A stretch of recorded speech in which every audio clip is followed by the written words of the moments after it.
नमस्कार दोस्तों, आज की वीडियो में हम इंद्रजीत और राम लक्ष्मण की युद्ध के बारे में बात करेंगे। और जैसे कि आप सभी को पता है, श्रीमद् रामायण में युद्ध आरंभ हो गया है, तो यही सही समय है इंद्रजीत और राम लक्ष्मण की युद्ध को जानना। और मैं शुरू से बोलते आया हूँ, इंद्रजीत कोई छोटा मोटा योद्धा नहीं है, वो एक पावरफुल योद्धा था, काफ़ी एक शक्तिशाली योद्धा था। ये बंदा राम लक्ष्मण को ऑलमोस्ट मार ही दिया था।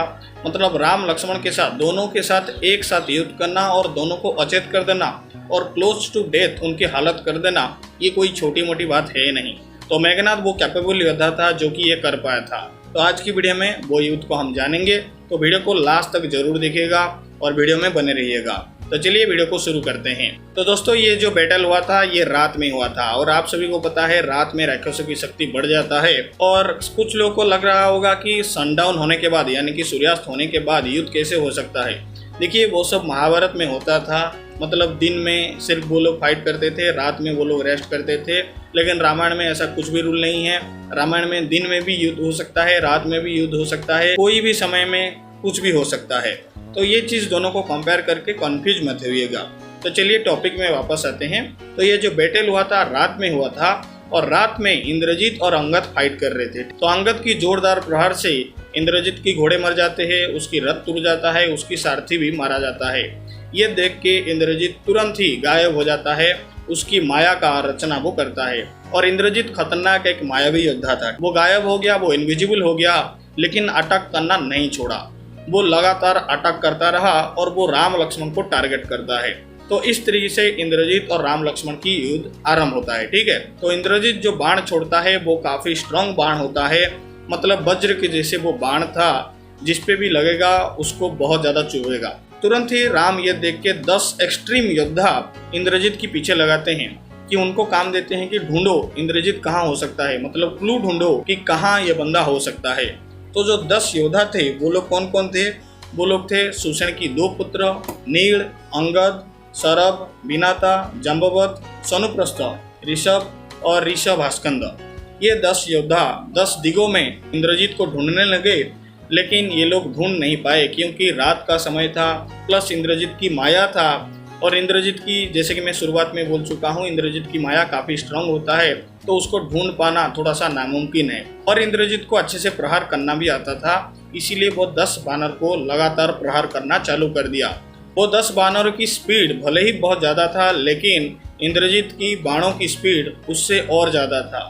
तो इंद्रजीत अपनी बाण से यानी कि अपनी तीर से वो 10 योद्धा को रोकता है और उनको बहुत ज़्यादा घायल कर देता है। तो इस तरीके से जो 10 योद्धा राम जी उनके पीछे लगाए थे वो काम नहीं आया और 10 योद्धा फेल हो गए। फिर इंद्रजीत फिर से राम लक्ष्मण को टारगेट करता है, उनके ऊपर तीर चलाता है। इंद्रजीत को अच्छे से पता था कि शरीर की कौन सी भाग में तीर लगने से इंसान को ज़्यादा दर्द होता है, उस जगह पर इंद्रजीत प्रहार कर रहा था। तो ये चीज़ होता है। और इंद्रजीत भले ही इनविजिबल था, वो इनविजिबल होकर ये डायलॉग मारता है, जब मैं माया का रचना करता हूँ, जब मैं अदृश्य होता हूँ, तो देवता भी मुझे देख नहीं सकते, देवता भी मुझे ढूंढ नहीं सकते। तुम तो साधारण इंसान हो, तुम लोग मुझे क्या ढूंढ पाओगे। और ये बोलकर इंद्रजीत और ज़्यादा तेजी से और ज़्यादा शक्तिशाली अस्त्र राम लक्ष्मण के ऊपर वो छोड़ता है। लगातार वो सर्प बाण छोड़ रहा था और राम लक्ष्मण को बिल्कुल भी वो मौका नहीं दे रहा था। ये जो अस्त्र थे ये राम लक्ष्मण की बॉडी के ऊपर लग रहा था और उनको चुभ रहा था और बहुत ज़्यादा दर्द उनको हो रहा था और उनकी शरीर से रक्त भी बह रहा था।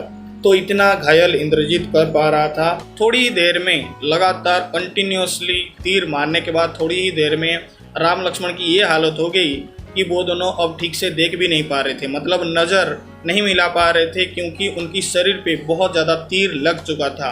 तो इस तरीके से इंद्रजीत धीरे धीरे राम लक्ष्मण के ऊपर भारी पड़ा और राम लक्ष्मण कुछ भी नहीं कर पा रहे थे। उनकी शरीर पे इतने ज़्यादा तीर लग चुके थे कि उनकी शरीर थर रहा था, मतलब कांप रहा था। उनकी शरीर पे एक उंगली का भी स्पेस नहीं बचा था जिस पे तीर ना लगा हो। तो इस तरीके से इंद्रजीत राम लक्ष्मण के ऊपर प्रहार किया था। धीरे धीरे राम को बहुत ज़्यादा पेन होने लगा और राम से उनकी धनुष छूट गया और राम जमीन पर गिर पड़े। राम को देखकर लक्ष्मण भी अपना होप खो बैठे, वो भी जमीन पे गिर गए।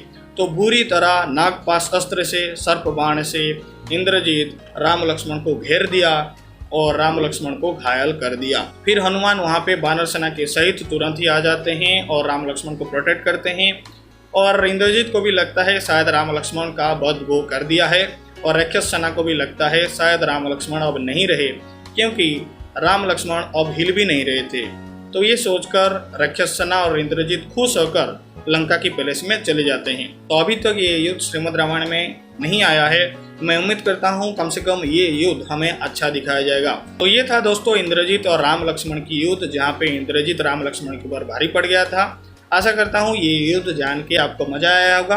अगर मजा आया है तो एक लाइक कीजिए, चैनल अगर सब्सक्राइब नहीं किया है तो चैनल को सब्सक्राइब कर लीजिए। अभी के लिए दोस्तों इतना ही, धन्यवाद।